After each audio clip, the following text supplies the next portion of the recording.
Hello, everybody. I just returned from Naples, Italy, where I played the regional championship, which is a European tournament that qualified the top 36 to the Pro Tour. And you know how much I missed being on the Pro Tour last time. Thankfully, I got there. Not only I made top 36, actually got into the top 8, won the quarters, and then lost an heartbreaking match against Toffel, which is my partner in the Channel 5, in the card market videos that I do sometimes. I even published one earlier today that you can follow. Me against Torov, and again, we played the semifinals. The winner would have advanced to the finals, which tournament awarded two people in the world. So heartbreaking loss, but nonetheless an amazing result. And the tournament was standard. You can see my voice. I'm a little bit tired because I actually returned from like a 6 hour train ride from Naples. But it's Monday. I gotta do the decks of the weekend. I can't miss one. One thing of the Mango channel is the consistency, which in fact is gonna be maybe a little bit hurt with the upcoming trip to Minneapolis, as I wanna for sure practice the draft format before that. The PT is in May. It's going to be standard again. So, not exactly what I broadcast on the channel mainly, but it is Magic. And I love to play Magic, especially I love to compete at the highest stage. And I'm very glad to be back on the Pro Tour. Alright, let's talk about this deck again. I think I talked about it last week because my friend Zen, he won the Australian National. Co-host of the podcast, Anthony Lee, top hated with both of them play Grixis. I also play Grixis. Javier also play Grixis. By the way, tomorrow we're gonna record a podcast. We're gonna talk about a lot of Grixis stuff. So if you have to play the RC in the next weeks, definitely check out for that one. Right, so this is the list that me and my friend Pivo played. Pivo also qualified to the Pro Tour, and he actually lost two winning in for the top 8. Pretty brutal. Would have loved to be with him in the top 8. Yeah, this was the list that both him and me played. We had 4 Reckoner's Bankbuster, and we were playing 2 cards mainly for the mirror as Razorlash Transmogrant and Negate. You see some other people playing with maybe Blackwood Serpent main deck or some other things, but those are the two things that we did for the mirror. We were playing 4 Bankbuster, also very good in the mirror. 2 Brothers Udend. Javier and other people play with Jix's command. I think Brothers Udend is slightly better because on the draw can catch you back in some games where you wouldn't be able to catch back with a 5-drop. But yeah, again, this is standard. I don't plan to play this deck for the channel because I don't play Arena. I prepared for this event through some Magic Online leagues and playing in paper with Kalk. A friend of mine from America came in my house and we played a lot of standard, actually a lot of Grixis Mirror. So it was fun, and congrats to the winner for sure. Let's go to check out some of the other decks because this is the decks of the weekend, the decks that caught my attention the most over the weekend.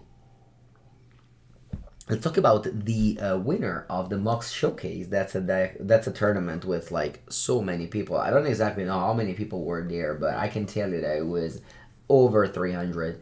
And it was McQueen Sauce, which is a common name if you play Magic Online and if you're around Magic Twitter. He is very consistent in this Magic Online event, and he got the job done with John Sagavan. This is so unexpected.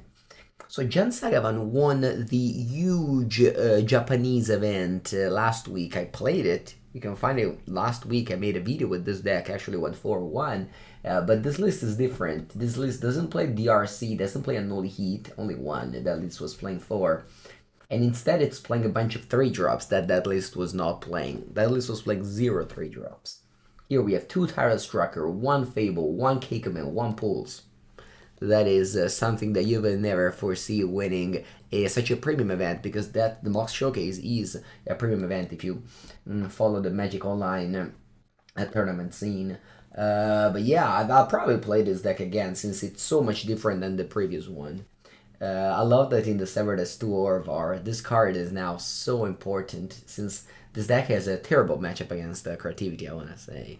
And probably Orvar is the only way you can get there. I mean, I guess you can get there with some Discus Spell and them not drawing very well, but if they draw the card that gives the name to the deck, it's very hard for you. So yeah, Orvar, you have Emrakul for mill matchup. It's a very classic Jund sideboard, just haymaker in the right matchups. This is how I like to build my mid-range sideboard.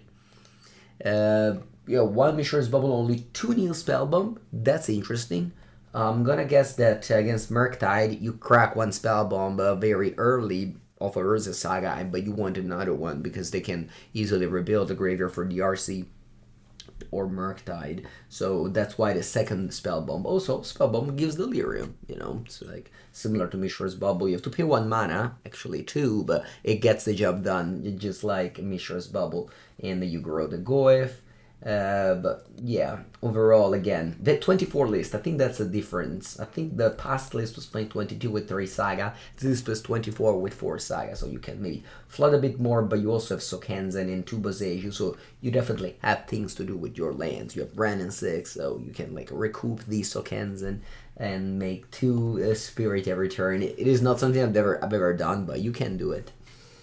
Yeah, so Jund, it's gonna happen again on the channel. It went very well, the video. Of course, I take a look into that. So the Jund will come back, and congrats again to the winner. Let's go for the Legacy one. I'm also gonna play some Legacy. I plan on playing with 8cast again, because with the ban list that happened last week, 8cast is definitely back on the map. But the deck that caught my attention this weekend that top 8'd, I guess so it did well in a Canadian tournament as far as I know, and then it came 10th in one of the challenge. But it is something that maybe people don't know, so I wanted to feature it decks of the weekend. There's this card called Trailblazer Storage, which it's a card that I have in my Pauper Cube. Not that I play Pauper Cube much anymore, but it was there. It's there. I mean, it's still up there. And it's an equipment, and all it does is that it gives you the initiative. Equipping this card, it's not good. I remember just does nothing, but it's a 4 mana card that gives you the initiative. It's not good, but if you compare it with Stoneforge Mystic, then all of a sudden you have a card that you can violin with Stoneforge Mystic and gives you a card advantage. It's like, the initiative, right? They've been White Blood Adventurer. It's one of the just best mechanic in 1-for-1 games these days. You have Babisco, you have Cadre Complete. This is a bad Stoneblade deck, just the one you remember from years ago when you just go land Hierarch, land True Name, land the Stoneforge Mystic. I remember you used to play with Umezawa's Jit in the main deck in those days. You have now Uro that you can stifle to put it into play immediately, or you can use stifle for a plethora of things like fetch lands or Storm Trigger or Thassa's Oracle and things like that. And then you have, of course, Plow. Surprising, no. Oh, okay, there's one. I was like, surprising, no prismatic ending. But maybe I forgot some. All right, there's one. This is definitely the best way to approach the Delver matchup, but obviously Delver got like killed this week, and really not that many Delvers in the top 8. Super diverse top 8. I think both challenges had a different archetype in the top 8.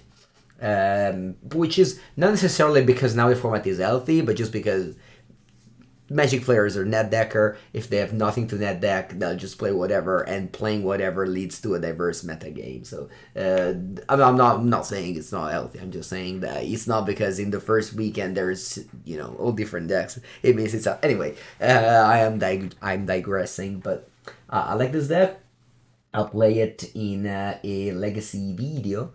I also want to play maybe some vintage, because I got some good feedback about my previous vintage video, so maybe that also can happen. That is it for the decks of the weekend. I'm coming back tomorrow on stream, finally, after many days that I haven't been there. I'm coming tomorrow with the podcast, so Mengu schedule will be up and running, and thank you so much for watching.